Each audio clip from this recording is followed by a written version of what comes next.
जननी जन्म सौख्यानां वर्धनी कुल संपदां पदवी पूर्व पुण्यानां लिख्यते जन्म पत्रिका गजाननं भूतगणादिसेवितं कपितजम्बो फलसारभक्षितम् उमासुतं शोकविनाशकारणं नमामि विघ्नेश्वर पादपङ्कजम् आदित्याय च सोमाय मंगलाय बुधाय च गुरु शुक्र शनिभ्यश्च राघवे केतवे நமஹ. உலகெங்கும் வாழக்கூடிய நெக்ஸ்ட்ஜென் நேயர்கள் அனைவருக்கும் வணக்கம். நான் உங்கள் டாக்டர் வி ராஜ்குமார் சிவாச்சாரியார் பேசுகிறேன். இந்த வார ராசி பலன்கள் நம்ம பார்க்க போகிறோம். திங்கட்கிழமையிலிருந்து ஞாயிற்றுக்கிழமை வரை அன்றாடம் நாம் சந்திக்கக்கூடிய சில விஷயங்கள்லாம் இருக்குது. இந்த வார ராசி பலன்கள் என்பது ரொம்ப மிக முக்கியமானது.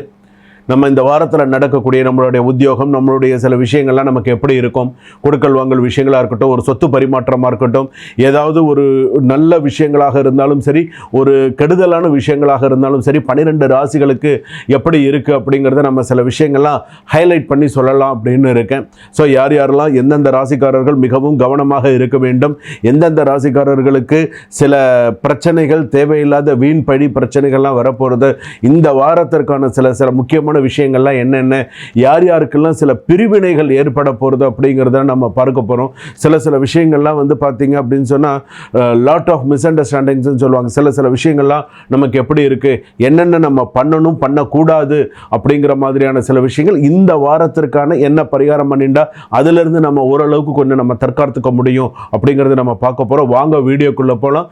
கடைசி வரைக்கும் வீடியோ ஸ்கிப் பண்ணாமல் பாருங்கள். அப்போ தான் 12 ராசிகளுக்கான சொல்லியிருக்கக்கூடிய எல்லா விஷயங்களும் உங்களுக்கு தெரிந்து கொள்ள முடியும். கன்னியா ராசி நேயர்களே, திங்கட்கிழமை முதல் ஞாயிற்றுக்கிழமை வரையிலுக்கு உண்டான பலன்கள். உங்களை நீங்களே நம்பலன்னா உங்களை வேற யார் நம்ப போறா? நினைச்சு பாருங்க. உங்களை நீங்களே நம்பலன்னா வேற யார் உங்களை நம்ப போறா? இந்த விஷயத்த முதல்ல நீங்க ஞாபகம் வச்சுக்கோங்க. ஒரே ஒரு விஷயம் நான் சொல்றேன், உங்களுடைய முயற்சிக்கும் நல்ல ஒரு பலன் கிடைக்கும். உங்களுடைய தடைகள் எல்லாமே வெற்றி அடைய போறது. கன்னிராசி பொறுத்த அளவுக்கு நல்ல ஒரு டேர்னிங் பாயிண்ட், நிறைய ஒரு நல்ல ஒரு திருப்பு முனை வாரமாக உங்களுக்கு இந்த வாரம் உங்களுக்கு அமையும். நிறைய நல்ல விஷயங்கள், நல்ல பாராட்டுக்கள், நிறைய நல்ல விஷயங்கள். ரீஎன்ட்ரி கொடுக்க போகிறீங்க. இவ்வளோ நாள் கஷ்டப்பட்டீங்க, ஒரு ரீஎன்ட்ரி கொடுப்பீங்க. அதாவது இன்பமும் துன்பமும் கஷ்டமும் நஷ்டமும் மாறி மாறி வர்றது தான் வாழ்க்கை. எப்போதுமே ஒரே சீராக போயிட்டா அதுக்கு பேர் வாழ்க்கை இல்லை. கணவன் மனைவியாக இருந்தால் சண்டை வந்தால் தான் கணவன் மனைவி. ஒத்துமையாகவே இருந்துட்டு அதுக்கு பேர் கணவன் மனைவி இல்லை. சிறு சண்டைகள், சச்சரவுகள், திரும்ப பேசுறது, சந்தோஷமாக இருக்கிறது எல்லாமே இருந்தால்தான் கணவன் மனைவி. அதே போல் தான் எல்லாமே. அதுபோல் கன்னியாராசி பொறுத்தளவுக்கு ஒரு காலத்தில் கஷ்டப்பட்டிருக்கலாம், ஒரு நேரத்தில் கஷ்டப்பட்டிருக்கலாம், ஒரு வருஷத்தில் கஷ்டப்பட்டிருக்கலாம். ஆனால் கஷ்டமே வாழ்க்கைங்கிறது கிடையாது இல்லையா? அது மாறும். சில பேருக்கு மன உளைச்சல் அதிகமாக இருக்குது. சில பேருக்கு டில் நவ் இன்ன வரைக்கும் கல்யாணம் ஆகாத பர்சன்ஸ் எல்லாம் இருக்காங்க. இன்றைக்கு வரைக்கும் விவாகரத்து ஆகாமல், கல்யாணம் ஆகாமல் இந்த வாரத்தில் சில விஷயங்கள்லாம் ஒரு ரீஎன்ட்ரி கொடுக்க போகிறீங்கன்னா நிறைய நல்ல விஷயங்கள் உங்களுக்கு வரப்போகிறது அப்படின்னு அர்த்தம். ஒரு வீடு வாங்கலாம், ஒரு கார் வாங்கலாம், ஏதாவது ஒரு நல்ல விஷயங்கள்லாம் நடக்கிறதுக்கான ஒரு நல்ல யோகமான சில விஷயங்கள் அப்படின்னு சொல்லலாம். இதிலே வந்து பார்த்தீங்கன்னா உங்களுடைய பிளானிங் பவர் ப்ளஸ் ஃபோக்கஸ் அதிகரித்தால் நல்லது. நேர்மையான வெற்றி உங்களுக்கு என்றைக்குமே உண்டு. ரெண்டாவது வந்து பார்த்தீங்கன்னா ஸ்ட்ரெஸ்ஸு ப்ளஸ் ஓவர் திங்கிங் மட்டும் கட்டுப்படுத்த வேண்டும், இல்லைன்னா கஷ்டம். நிதிநிலை உயர்வாக இருக்கும். வேலை வியாபார நேரத்தில் ஸ்டடி க்ரோத் இருக்கும். குடும்பத்தில் நன்னா இருக்கும். ஸ்டூடெண்ட்ஸுக்கெல்லாம் நல்ல ஒரு காலமாக அமையும். ஆணாக இருந்தாலும் மாணவிகளுக்கு நல்ல காலமாக அமையும். அதே போல் ஒரு அன்சிட்டி, நர்வஸ், டென்ஷன், சில விஷயங்கள் பயம், நடுக்கம், சில விஷயங்கள் இருக்கும் மனசில். என்னடா இது இப்படி நடக்குமா, ஒரு பயம் இருக்கும். பயம் இல்லாமல் இருக்கும், ஒரு சின்ன ஒரு பயம் இருக்கும். ஆனால் பயமே வாழ்க்கை இல்லை, கவலைப்படாதீங்க. ஸ்டொமக் இஷ்யூ இருக்குது. அதே போல் வந்து பார்த்திங்கன்னா ஸ்லீப்லெஸ்னஸ் அப்படின்னு சொல்லுவாங்க, தூக்கம் ரொம்ப குறைவு அப்படின்னு சொல்லலாம். அதே போல் ஒர்க் லோடு அதிகமாக இருக்கும். ஆனால் நீங்கள் ஷைன் பண்ணுவீங்க. என்ன தான் நீங்கள் ஒர்க் லோடு கூட, நான் ஓவர் டைம் கூட எடுத்து செய்கிறேன், என்ன ஒன்றும் பண்ண முடியாது, நான் செய்கிறேன்யா, ஒரு கை பார்த்துறேன், முன் வச்ச காலம் பின் வைக்க மாட்டீங்க. கன்னிராசிக்காரர்கள் வாடா ஒரு கண்ணு பார்த்துக்கலாம். பெண்களாக இருந்தால் கேட்கவே வேண்டாம்.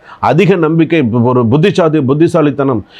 ஒரு காலத்தில் பெண்கள் வந்து எப்படி இருந்தாங்கன்னு தெரியாது. ஆனால் இந்த காலத்தில் இப்போ கன்னிராசியில் இருக்கக்கூடிய பெண்கள், இப்போ இருக்கக்கூடிய பெண்கள் ரொம்ப புத்திசாலித்தனமாக இருக்கிறாங்க. புத்திசாதுரியம் அதிகமாக இருக்கக்கூடிய பெண்களாக இருக்குது. ப்ரொமோஷன்ஸ் ஆர் சேலரி டிஸ்கஷன்ஸ் வரத்துக்கான வாய்ப்புகள் இருக்குது. உங்களுக்கு ப்ரொமோஷன் கொடுக்குறதோ இல்லை சம்பள உயர்வோ இதற்கான பேச்சுவார்த்தைகள் நடக்கிறதுக்கான வாய்ப்புகள் சிறப்பாக இருக்கும். உங்களை பொறுத்தளவுக்கு நீங்கள் கொஞ்சம் ஸ்லோ பட் ஸ்டடி ப்ராஃபிட்டாக இருக்கும் பிஸ்னஸ்லாம். ஸோ கவலைப்படாது. நியூ கஸ்டமர்ஸ் பில்டப்லாம் உங்களுக்கு நிறையா இருக்குது.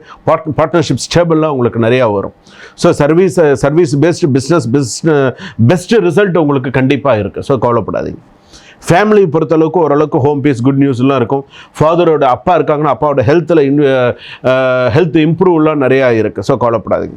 ஸோ நிறைய நல்ல விஷயங்கள்லாம் இருக்குது. சிங்கிள்ஸுக்கெலாம் நியூ இந்த வாரத்தில் புது ஏதாவது ஒரு காதல் ஏதாவது ஒரு சின்ன விஷயங்கள்லாம் வரத்துக்கான வாய்ப்புகள்லாம் இருக்கும். நல்ல சேவிங்ஸ் பண்ணுங்கள். சொத்து விஷயத்தில் இந்த வாரத்தில் கவனமாக பேசுங்க. இந்த வாரத்தில் சில விஷயங்களில் கவனமாக முடிவெடுங்க. கையெழுத்து போட போகிறீங்க, இந்த வாரத்தில் ஏதாவது கையெழுத்து போட போகிறீங்க, ஏதாவது முக்கியமாக டெசிஷன் எடுக்கிறீங்க அப்படின்னு சொன்னால் பெரியவர்கள் ஒரு வார்த்தை கேட்டு முக்கியமாக இறைவன் கிட்ட பர்மிஷன் வாங்கிக்கோங்க. சுவாமி கிட்ட பர்மிஷன் வாங்கிட்டு செய்யுங்க.